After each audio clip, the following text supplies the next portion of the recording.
after an introduction like that, I think I should just walk off and hand out some certificates.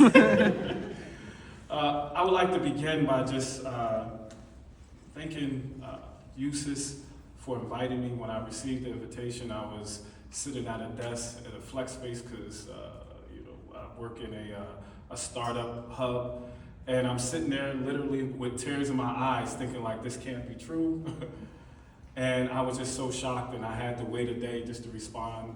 So I'd just like to say thank you to USIS, thank you to the African Studies Center, and more importantly, not more importantly, as important, thank you to the University of Pittsburgh, because the University of Pittsburgh gave me a chance to come here all the way back in 2006. The University of Pittsburgh is where I met my wife, Dr. Nosakhere Griffin-EL, who was Dr. Wosu at the time. I met her here, and we got married over in Soldiers and Sailors. So the University of Pittsburgh has done my family and I well.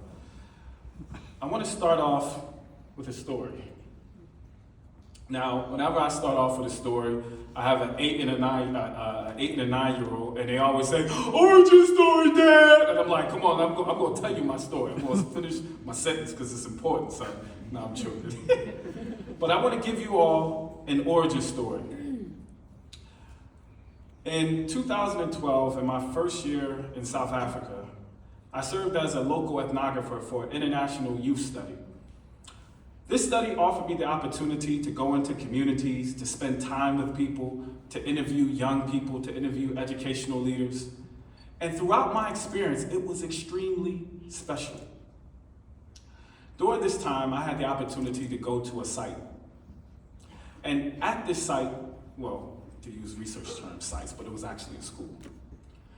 At this school, I met many young people, and I took a tour of this school, and this young person was telling me these are the things that we would like to get fixed, and those are the things that we would like to do. But in the midst of talking to this young person, he stopped and he shared with me his dream. Now, his dream was connected to going to the university. He wanted to go to the university, get his BA, and eventually get a master's and a PhD. But one of the things that was so important was the fact that this young man kept on speaking about his obligation to his community. He said he wanted to come back and solve these pressing problems in education. Now, for years, I had discussed and thought deeply about the concept of dreaming. I called it the pedagogy of dreaming. But this young man, without prompting, affirmed what dreaming is all about. Dreaming isn't just a weak and sentimental process where we just think of something and we just do it. No. Dreaming is a process by which individuals develop a vision of individual fulfillment, meaning something that's going to make you happy, something that you love to do. But dreaming is also a process of social consequence, meaning we make the world better by using our talents and our skills. So this young person was truly inspirational to me because he gave me the boldness to talk specifically about dreaming. So I just want to reiterate, dreaming is not just a process about making lots of money. Dreaming is not just a process about getting higher status in society. Dreaming is not a process that's just about you. In fact, dreaming is a process where people make the world better. We have to make this world better. It is up to us. Now, as a former academic, one of the things that people would always say is, give me some action steps, come on. What am I supposed to do? That's too high level. So a part of what I want to give you all today is some B's. Are y'all ready?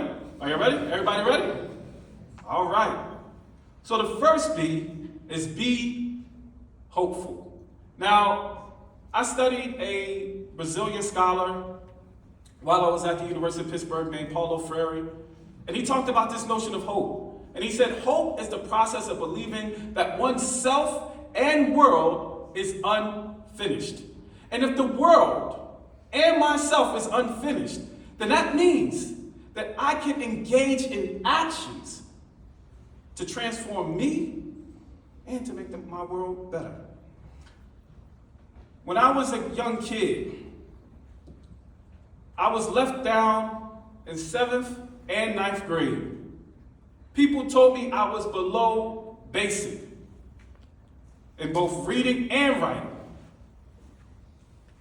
But I had one adult outside of my mama who believed in me, who spoke life over me, who saw me not for my condition, but she saw me for who I could potentially be. Through the interactions of adults like this, I started to develop hope, seeing myself as unfinished. I literally begged my way into college. And through that one opportunity, I was able to learn the process of reading so much I got the opportunity to come to the University of Pittsburgh. And that's when I learned how to write. And it was days that I spent in the writing center, telling the writing tutors, don't show me, don't fix it for me, show me. And they showed. But I had to maintain hope. I had to constantly see that I am not the barrier that I face, but I can develop ways around, through, and over this barrier. And that's what we talk about, or that's what I mean when I mean we got to be hopeful.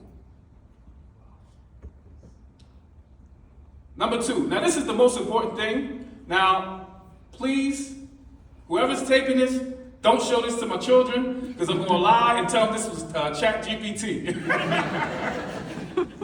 But be loving and respectful to your parents.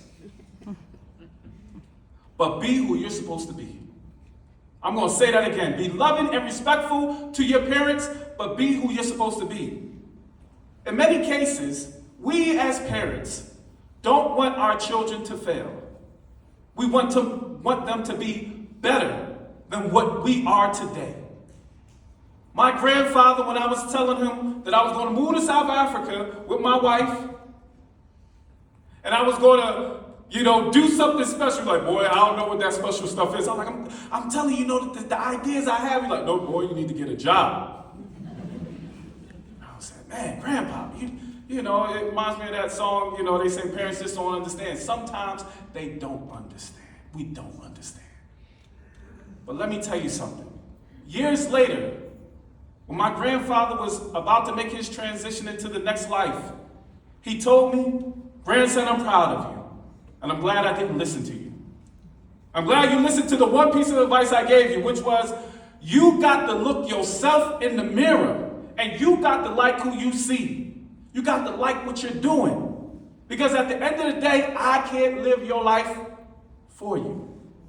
Shirley Caesar, old gospel singer, had this song said, Mama can't get there for you, Daddy can't get there for you, but you got to do it yourself. So ladies and gentlemen, be respectful to your parents, but pursue your dreams.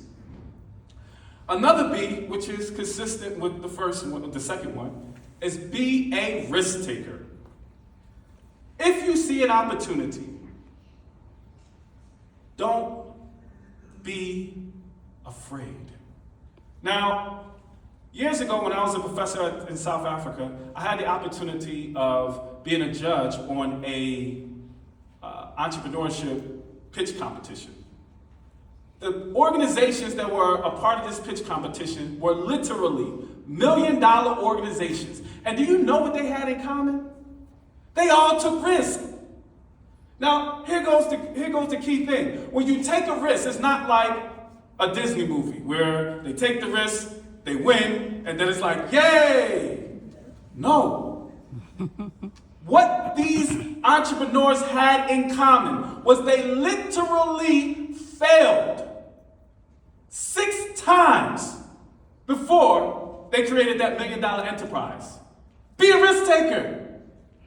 You will fail. But as Donnie McClurkin said, we fall down, but we get up. Get up. Learn from your mistakes. Because in that, I'm not going to say y'all going to be millionaires. But what I am going to say is that you will do something purposeful. I never thought that I would own a bookstore. I came to the University of Pittsburgh to start a school and failed at a lot of things while I was here and while I was in South Africa. However, those failures and my reflection on those failures allowed me to be who I am today.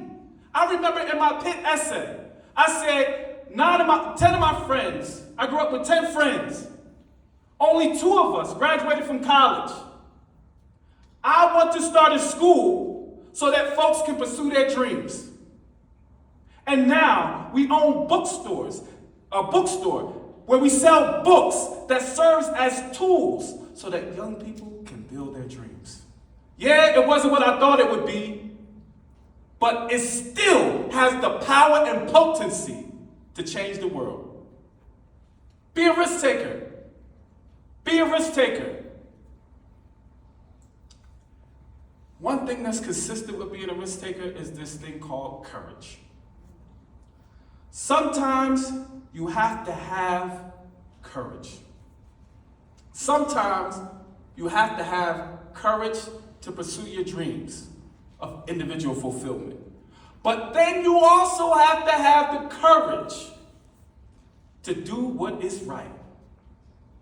When we were in South Africa, students were organizing to make the educational conditions throughout the country better. Now, one of the things that I realized was how can I, as an academic that talks about making the world a better place, see folks out here trying to make the world better and I not step up. So I stepped up. And when I stepped up, I used my academic skills to be in service of this movement. And literally, things changed. But guess what happened? My contract was not renewed. A lady came up to me after things started to change and she said, Dr. Griffin-EL, how could you fight for these students? You're not even South African. I said, I'm a global citizen. She said, how you gonna pay your bills? I said, in the Bible it says, man shall not eat on bread alone. Well, my youngest son, the only thing he likes to eat is toast, so I gotta reinforce that one. I said, man shall not eat off bread alone. Woman shall not eat off bread alone. That at the end of the day, this was purposeful. Why? Because I am assisting in the development of a better South Africa and a better world in my small little way. So yes, sometimes as my mentor, Reverend Clarence James used to tell me as a high school student, sometimes you got to plant a seed in the ground, knowing that a tree will grow that will provide shade and fruit. And you won't be able to eat the fruit, nor will you be able to sit under that tree for shade. And essentially what he's saying is that you have to do what you have to do for the betterment of the next generation. You have to do what you have to do for the betterment of the world. So be courageous, not just in pursuing your dream, but standing up for what is right. For standing up for what is right. Now, you also need to be cautious with how you spend your time. Now, when I was a student here, I spent a whole lot of time in Hillman Library. Literally, I was studying. And I was studying so much in Hillman Library, they used to have a picture of me on the library system's webpage. which was almost not there because I had a Flyers cap on because I grew up in Philly, but that's neither here nor there. But I used to spend a lot of my time because I said, I don't never know when I'm going to get the opportunity to read and study with no interference. And now that I have 2 boys, it's true. So be cautious on how you spend your time because you all are not very young, but you all are young. You think that you have an infinite amount of time. I'm going to give you one story. My father was a mathematical genius. He literally wrote books on how to help kids learn math better. So they won't say that I hate math or I'm not a math person. My father retired from the school district after working for 40 years. In his 5th year of retirement, he got terminal cancer. I had just came back home from South Africa. And do you know what he told me on his bedside? He turned around and he looked me in the eye and he said something that shook my life and sticks with me to this day. He said, "Nos, I thought I had more time." Ladies and gentlemen, time is not infinite. You don't have infinite time. So with the time that you have, even if it's small steps, take steps towards your big dreams. Because at the end of the day, you don't want to be on your deathbed thinking, I wish I would have had more time.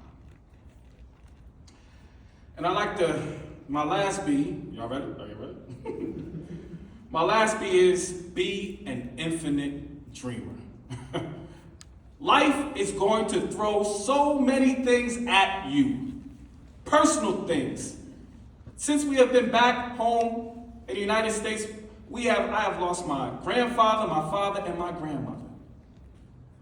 It has been hard, but I never stopped dreaming. There's been times in life, even with the business sometimes, I'm like, man, this is a hard week, but I can't stop dreaming. Because if I stop dreaming, I'm not making my contribution to the world. There was a philosopher who, I'm forgetting his name now, he said every generation has a mission. Either they honor it or they betray it. Now, I grew up in the 90s, so everybody was doing a remix. So I like to remix that. Every person, young and old, has a dream. Either they honor it or they betray it. One of the things that we always have to do is, even when times are hard, remember that I've been placed on this earth to do something great. Either honor or betray your dreams. Ladies and gentlemen, you have a great opportunity to make this world better. And just like that young person in the school was telling me how he wanted to go to university, get a degree, get a couple of degrees, and come back and help make his community, help make his world better. That young dreamer is you today. Build a better world through your dreams. Build a better world with your talents. Build a better world. Because if not you, then who?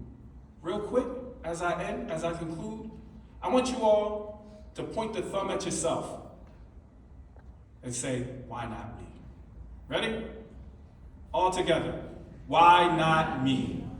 Why not me? Thank you so much, and I look forward to seeing you all transform the world. Thank you.